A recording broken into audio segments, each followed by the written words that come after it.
آمنوا صلوا عليه وسلموا تسلیما. بعد محمد کے ساتھ درود و سلام کا نذرانہ پیش کیجیے. صلاۃ و سلام علیک یا سیدی یا رسول اللہ وعلی آلک و اصحابک یا سیدی یا نبی اللہ. اس عقیدے اور اس محبت کے ساتھ درود و سلام پڑھا کریں کہ ہم درود و سلام پڑھتے ہیں، حضور جانے کا انعام سماعت فرماتے ہیں اور اس کا جواب بھی دیتے ہیں. محبت کے ساتھ درود و سلام پڑھیں. صلاۃ و سلام علیک یا سیدی یا رسول اللہ وعلی آلک و اصحابک یا سیدی یا نبی اللہ. صلاۃ و سلام علیک یا سیدی یا رسول اللہ وعلی آلک و اصحابک یا سیدی یا خاتم النبیین. اللہ رب العزت کی حمد و ثنا اور حضور جانے کائنات صلی اللہ علیہ وسلم آپ کی ذات مقدسہ پر درود و سلام کا نذرانہ پیش کرنے کے بعد نہایت واجب الاحترام معزز سامعین احتشام، اللہ رب العزت کا لاکھ لاکھ شکر ہے کہ رب تعالیٰ نے آج پھر ہم سب کو نماز جمعہ ادا کرنے کی توفیق بخشی. دعا ہے خالق لم یزل ہماری اس حاضری کو اپنی بارگاہ کے اندر قبول و منظور فرمائے. میری زبان پر کلمات حق جاری فرمائے. مجھ سمیت آپ سب کو اس پر عمل کرنے، دوسروں تک پہنچانے کی توفیق عطا فرمائے. معزز سامعین، پچھلے جمعہ المبارک میں بھی اولیاء اللہ کی شان کے حوالے سے چند معلومات گوشتگار کی تھی. اسی موضوع کو لیتے ہوئے چند مزید گزارشات آپ کی گوشتگار کرنی ہے. دعا ہے خالق لم یزل ہمیں اس پر عمل کرنے کی توفیق عطا فرمائے. معزز سامعین، قرآن مجید فرقان حمید وہ کتاب ہے کہ جس کے بارے میں رب خود ارشاد فرما رہا ہے لا ریب فیہ. یہ وہ کتاب ہے کہ جس میں شک نہیں ہے. یعنی کائنات کے اندر جتنی بھی کتابیں ہیں یا جتنے بھی اسلامی صحیفے آئے، کتابیں آئیں، ان میں رد و بدل ہوتا رہا، تبدیلی ہوتی رہی. الغرض کہ دنیا کی ہر کتاب سوائے قرآن مجید کی ہر کتاب اس میں رد و بدل ہوا ہے، تبدیلی ہوئی ہے.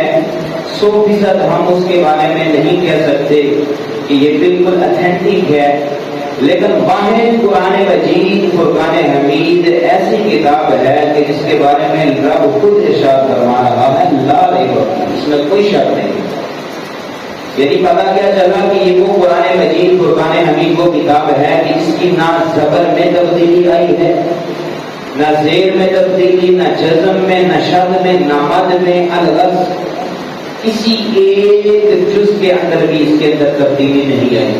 اس میں کوئی شک نہیں ہے کیونکہ اس کی حفاظت کا ذمہ رب نے خود لیا ہوا. تو اب ہم اسی قرآن مجید فرقان حمید سے ہی پوچھ لیتے ہیں کہ کیا وہ لوگ جو لوگوں کے سامنے برملا یہ کہتے ہیں کہ ہمیں اللہ کا کی ہے، جو یہ کہتے ہیں کہ اولیاء اللہ سے ہمیں درد نہیں ہے، اولیاء اللہ کے وسیلے سے مانگنا جائز نہیں ہے، اولیاء اللہ کے در پر جانا جائز نہیں ہے، جو لوگوں کے سامنے اپنے گلے پھاڑ پھاڑ کر اس طرح کی تقریریں کرتے ہیں، کیا ان کا عقیدہ قرآن و سنت کے مطابق ہے یا قرآن و سنت سے ہٹا ہوا ہے؟ خود قرآن مجید فرقان حمید سے پوچھ لیتے ہیں. قرآن مجید فرقان حمید اولیاء اللہ کی شان کو بیان کرتے ہوئے ارشاد فرما رہا ہے انما ولیکم اللہ ورسولہ. فرمایا بے شک جو تمہارا مددگار ہے وہ اللہ رب العزت کی ذات مبارکہ. اب انسان کے اندر یہ سوال پیدا ہوتا ہے عام بندے کے جب اسے دھوکہ دینے کی کوشش کی جاتی ہے بس اتنا حصہ پڑھا جاتا ہے اور اگلے کو کہا جاتا ہے یہ قرآن مجید ہے، تم دیکھتے نہیں کہ قرآن مجید ہمیں کیا کہہ رہا ہے؟ وہ تو کہہ رہا ہے تمہارا مددگار اللہ ہے، تمہارا ولی تو اللہ ہے۔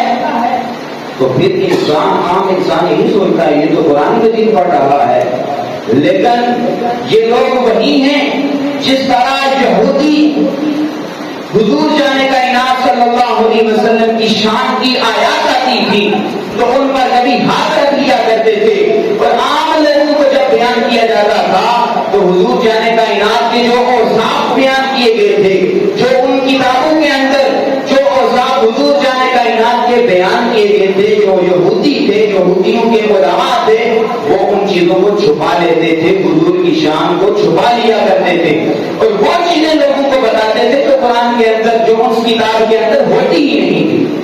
تو آج بھی کچھ لوگوں کا حال وہ ہے، قرآن مجید کو پڑھتے ہیں، قرآن مجید کو لوگوں کو بیان کرتے ہیں، سناتے ہیں، احادیث مبارکہ سناتے ہیں، لیکن اپنے مقصد کی بات کرتے ہیں جو اللہ رب العزت اس کے پیارے حبیب صلی اللہ علیہ وسلم کی منشا ہوتی ہے اس کو چھپا دیا جاتا ہے، عام بندہ گمراہ ہو جاتا ہے۔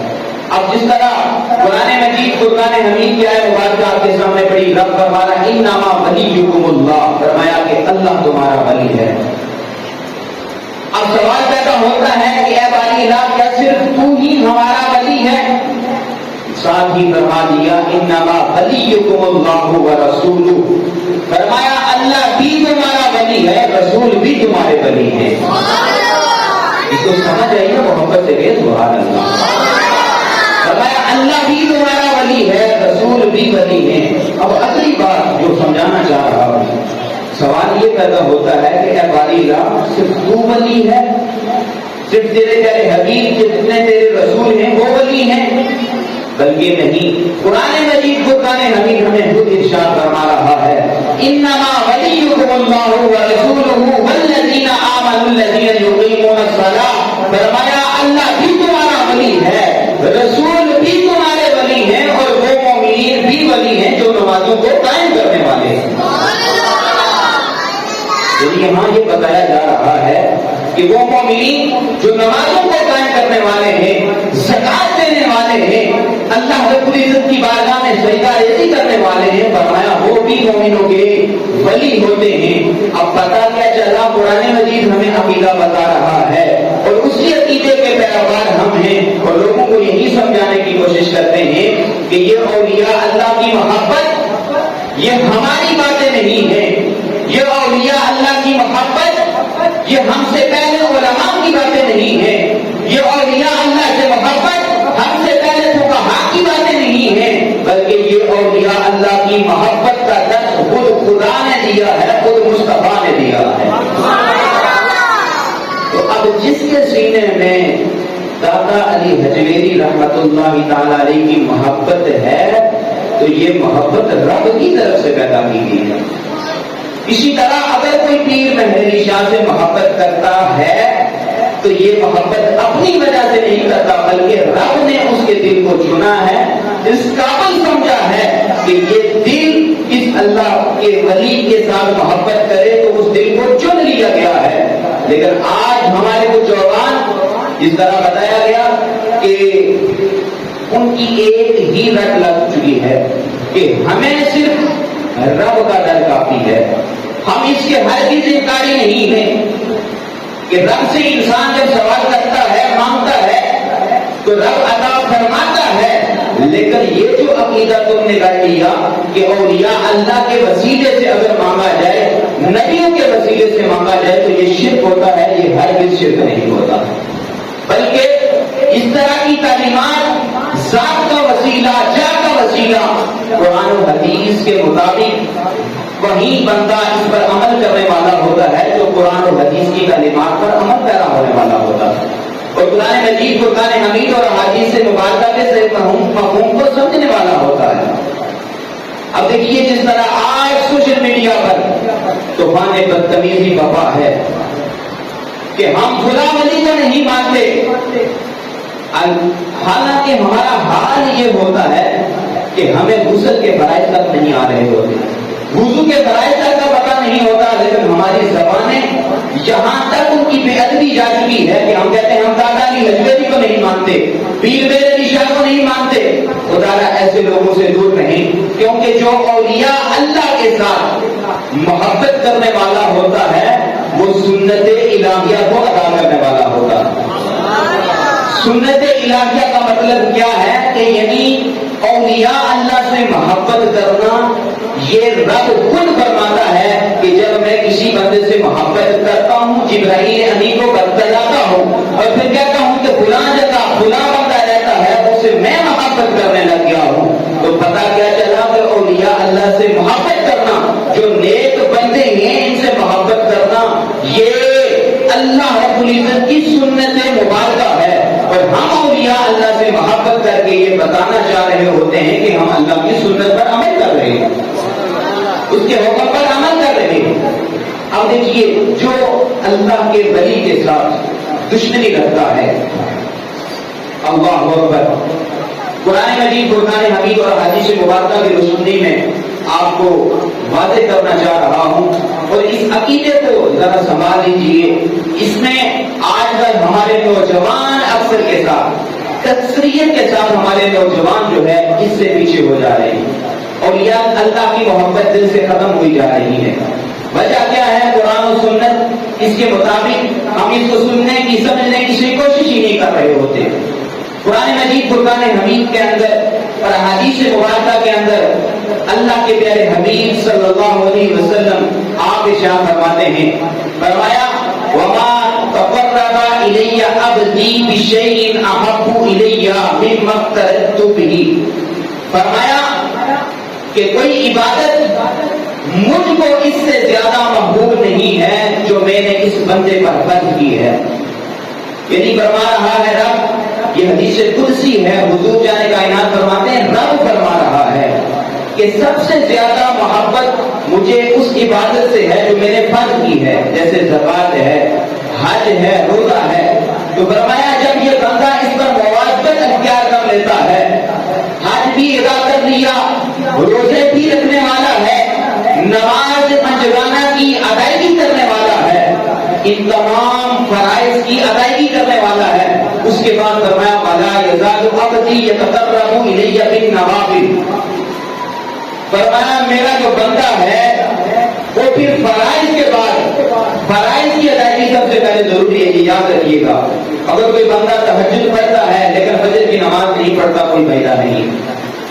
اشراق پڑھتا ہے، چاند پڑھتا ہے، فجر کی نماز کا اسے پتہ ہی نہیں ہے، ظہر کی نماز کا اسے پتہ ہی نہیں ہے، کوئی فائدہ نہیں ہے۔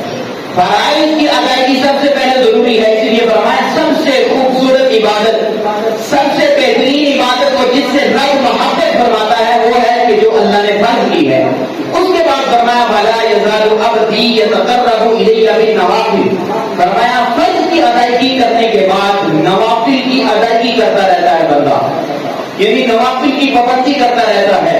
جس طرح آج کہا جاتا ہے کہ نفل چھوڑ دیں، کیا ہوتا ہے؟ ہمارے جو پرانے لوگ تھے، بزرگ تھے، آپ بھی اس چیز سے واقف ہوں گے، وہ پوری نماز پڑھا کرتے تھے، فرائض بھی، سنتیں بھی، موقعہ ہے، غیر موقعہ ہے، نوافل ہیں، پوری پڑھا کرتے تھے۔ لیکن آج ہم کچھ زیادہ ہی ایجوکیٹڈ ہو گئے ہیں، جو علم آیا ہم نے کہا بس فرائض پڑھ لو، عشاء کی نماز کی بات نہیں، کہا کہ بس فرائض پڑھ لو، وتر پڑھ لو، نماز ہوگی، بھائی نماز تو ہوگی، لیکن بات تو سنو، جو رب تمہیں جس کی طرف بلا رہا ہے اس کی طرف تو آنے کی کوشش کرو۔ فرمایا فرائض کی ادائیگی کے بعد جو نوافل ہیں، جب ان پر بندہ مواظبت اختیار کرتا ہے اور مسلسل بغیر ناغے کے پابندی کے ساتھ نوافل ادا کرتا رہتا ہے، فرمایا وَلَا يَزَالُ عَبْدِي يَتَقَرَّبُ إِلَيَّ بِالنَّوَافِلِ حَتَّى أَحْبَبْتُهُ، فرمایا جب بندہ فرائض کی ادائیگی کرتا ہے اور پھر نوافل کی ادائیگی کرتا رہتا ہے اور اس پر مواظبت اختیار کرتا ہے، فرمایا حَتَّى أَحْبَبْتُهُ، یہاں تک کہ میں اس سے محبت کرنے لگ جاتا ہوں۔ یا قربان جائیں، رب رب ہو کر فرما رہا ہے، ساری کائنات کا بادشاہ ہے، لیکن فرمانا ہے فرائض کی ادائیگی کی، اس کے بعد نوافل کی پابندی کی، یہاں تک کہ اتنی پابندی تم نے کی کہ یہاں تک کہ میں نے تجھے اپنا محبوب بنا لیا۔ یہ تو اولیاء اللہ کے آج ہم نام لے رہے ہوتے ہیں، کیا وجہ ہوتی ہے، یہی وجہ ہوتی ہے. انہوں نے فرائض کی بھی ادائیگی کی ہوتی ہے، انہوں نے الگ نوافل کی بھی ادائیگی کی ہوتی ہے، سنتوں کی بھی ادائیگی کی ہوتی ہے، یہاں تک کہ اتنی مواقعت اختیار کی ہوتی ہے کہ ان سے رب محبت کرنے لگ جاتا ہے. یہ دونوں تو ہر ایک کے لیے ہر پتا کر سکتا ہے. فرمایا کہ حتی احببتہ، فرمایا یہاں تک کہ میں اس سے محبت کرنے لگ جاتا ہوں. بڑی توجہ کے ساتھ سنیے گا، یہاں سے ہر چیز واضح ہو جائے گی. اس حدیث کو بیان کرنے کے بعد آپ پر کوئی چیز گواہ نہیں رہے گی کہ اللہ کا ولی دور سے سنتا ہے کہ نہیں سنتا ہے، دور سے دیکھتا ہے کہ نہیں دیکھتا ہے، دور پر اس کا اختیار ہے کہ نہیں ہے. ساری چیزیں واضح کرنے لگا ہوں. بڑی توجہ کے ساتھ سنیے. فرمایا حتی احببتہ، رب فرما رہا ہے یہاں تک کہ میں اس سے محبت کرنے لگ جاتا ہوں. اگلی بات رب فرما رہا ہے حضور جانے کائنات صلی اللہ علیہ وسلم کی زبان مبارکہ سے، فرمایا فَكُنْتُ سَمْعَهُ الَّذِي يَسْمَعُ بِهِ، فرمایا پھر میں اتنی وہ معذرت اختیار کرتا ہے. فرمایا فَكُنْتُ سَمْعَهُ الَّذِي يَسْمَعُ بِهِ، فرمایا میں اس کے کان بن جاتا ہوں جن کے ساتھ وہ سنتا ہے. سمجھ آئی ہے؟ محبت کے ساتھ کہتے سبحان اللہ. یعنی وہ بظاہر طور پر تو ہمیں لگ رہا ہوتا ہے کہ یہ انسان سن رہا ہے، لیکن رب فرما رہا ہے میں اس کے کان بن جاتا ہوں. بظاہر ہمیں لگ رہا ہوتا ہے کہ یہ اللہ کا ولی اپنے کانوں سے سن رہا ہے، لیکن رب کیا فرما رہا ہے میں اس کے کان بن جاتا ہوں جن کے ساتھ وہ سنتا ہے. اگلی بات سنیے. فرمایا وہ بصرہ الذی یبصر بہ، فرمایا اتنی عبادت کرتا ہے، فرائض کی ادائیگی کرتا ہے، نوافل کی پابندی کرتا ہے. فرمایا میں اس کی آنکھیں بن جاتا ہوں جن کے ساتھ وہ دیکھتا ہے. پہلی بات کیا فرمائی؟ فرمایا میں اس سے محبت کرنے لگ جاتا ہوں. دوسری بات فرمائی کہ میں اس کے کان بن جاتا ہوں جن کے ساتھ وہ سنتا ہے، میں اس کی آنکھیں بن جاتا ہوں جن کے ساتھ وہ دیکھتا ہے. اور فرمایا وَيَدَهُ الَّتِي يَبْطِشُ بِهَا، فرمایا میں اس کے ہاتھ بن جاتا ہوں جن کے ساتھ وہ پکڑتا ہے. ایک ایک بات ہے کہ عقیدے کی بات ہے، محبت ہے سبحان اللہ. میں اس کے ہاتھ بن جاتا ہوں جن کے ساتھ وہ پکڑتا ہے. فرمایا وَرِجْلَهُ الَّتِي يَمْشِي بِهَا، فرمایا میں اس کے پاؤں بن جاتا ہوں جن کے ساتھ وہ چلتا ہے. رب ہاتھوں سے بھی پاک ہے، رب پاؤں سے بھی پاک ہے، چلنے سے بھی پاک ہے، جسم سے پاک ہے.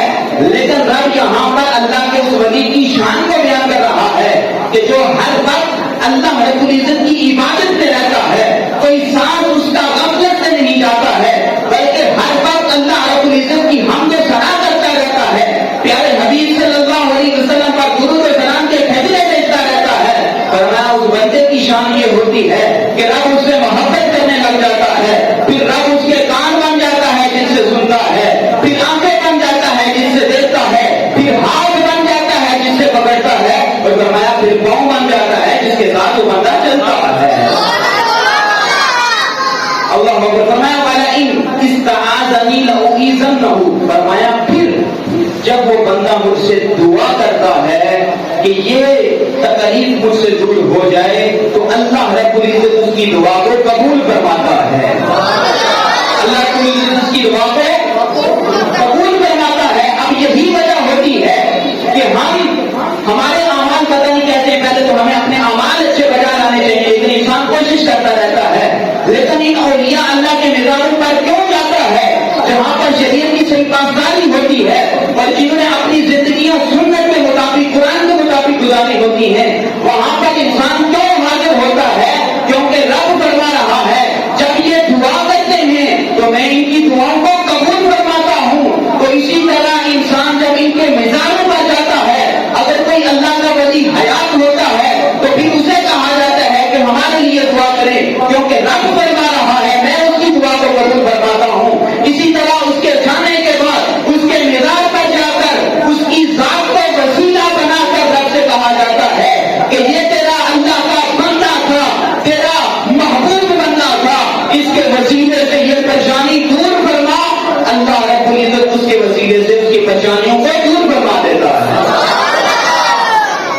یہ وہ عقیدہ ہے جو ہمیں قرآن و حدیث سے ملتا ہے. اور آج اگر کوئی اس طرح کرتا ہے تو یہ بالکل قرآن و حدیث کے مطابق ہے. اور آج اگر کوئی روکنے والا ہے آپ کو اس سے تو وہ بدعتی ہے. وہ اسلام سے دور ہے، شریعت سے دور ہے، احادیث مبارکہ سے دور ہے۔ اب دیکھیے جب یہ حدیث بیان کی اس کے بعد علامہ فخر الدین رازی رحمۃ اللہ تعالی علیہ اس پر انہوں نے کلام کیا، قربان جائیں۔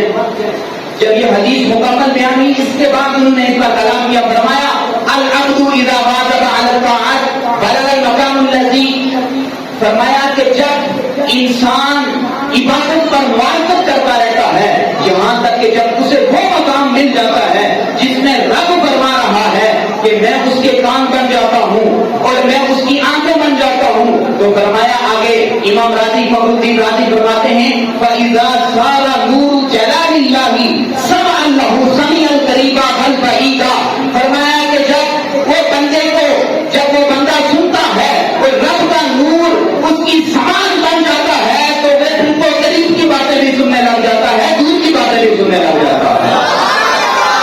فَإِذَا صَارَ نُورُ جَلَالِ اللَّهِ سَمْعًا لَهُ سَمِيعًا قَرِيبًا بَلْ بَعِيدًا، جب اللہ کا نور اس کی سماعت بن جاتا ہے قریب کی باتیں بھی سنتا ہے، دور کی باتیں بھی سنتا ہے۔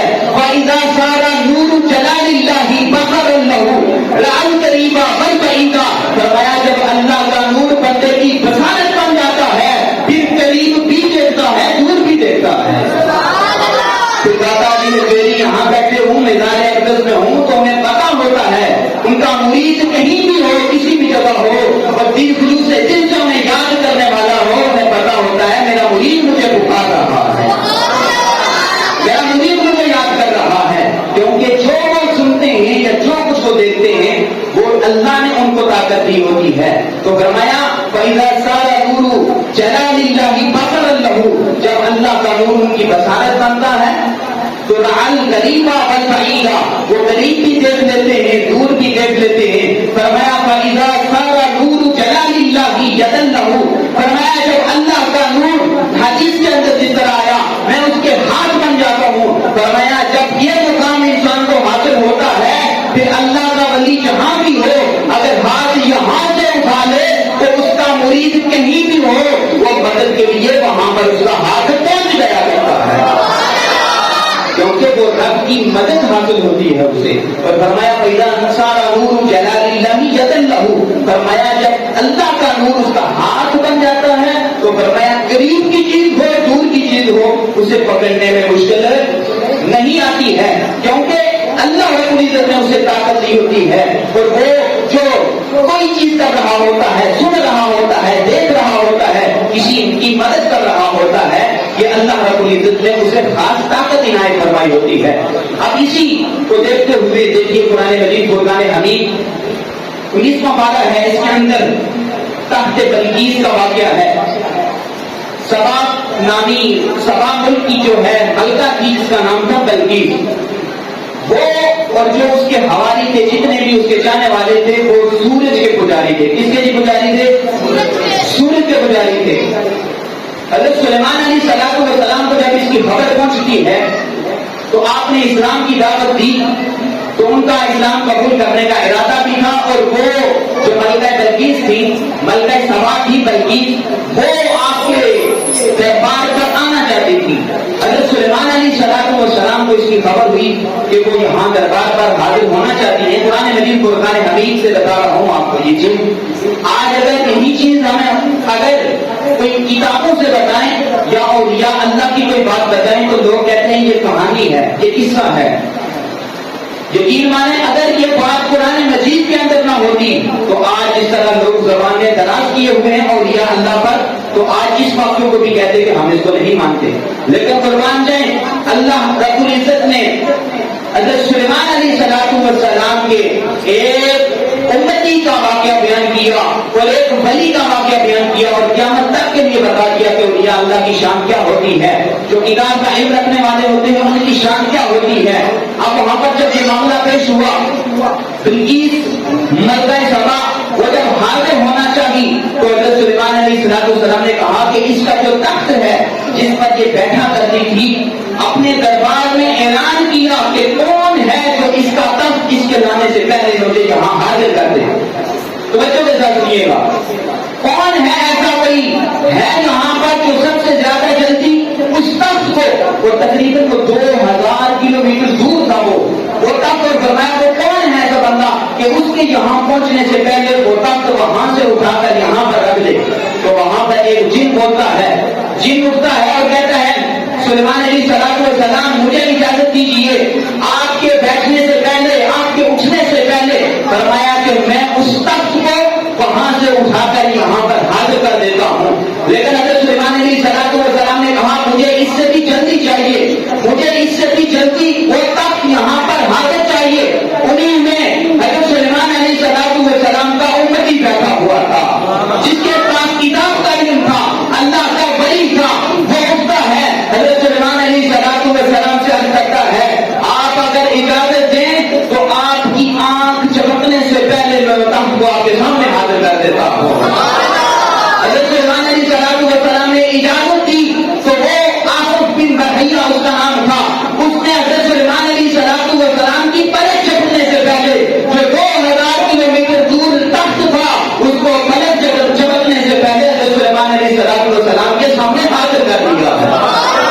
اب اس واقعے سے پتا کیا چلا, یہ تھا حضرت سلیمان علیہ السلام کا امتی جسے کتاب کا علم تھا, قرآن کا علم تھا, اللہ کا ولی تھا. اگر کوئی پلک جھپکنے سے پہلے 2000 کلومیٹر کا تخت پلک جھپکنے سے پہلے لا سکتا ہے تو حضور کے امتی کی شان کا عالم کیا ہوگا, پھر داتا علی اجمیری کی شان کا عالم کیا ہوگا, کی شان کا عالم کیا ہوگا, پھر خواجہ معین الدین چشتی اجمیری کی شان کا عالم کیا ہوگا. یہ امت اسے سب امتوں پر فضیلت دی گئی ہے. اور وہ تو حضرت سلیمان علیہ السلام کا امتی تھا, اس نے پلک جھپکنے سے پہلے جب تخت حاضر کر دیا. تو میں بتانا یہ چاہ رہا ہوں تو وہ تو حضرت سلیمان علیہ السلام کا امتی تھا.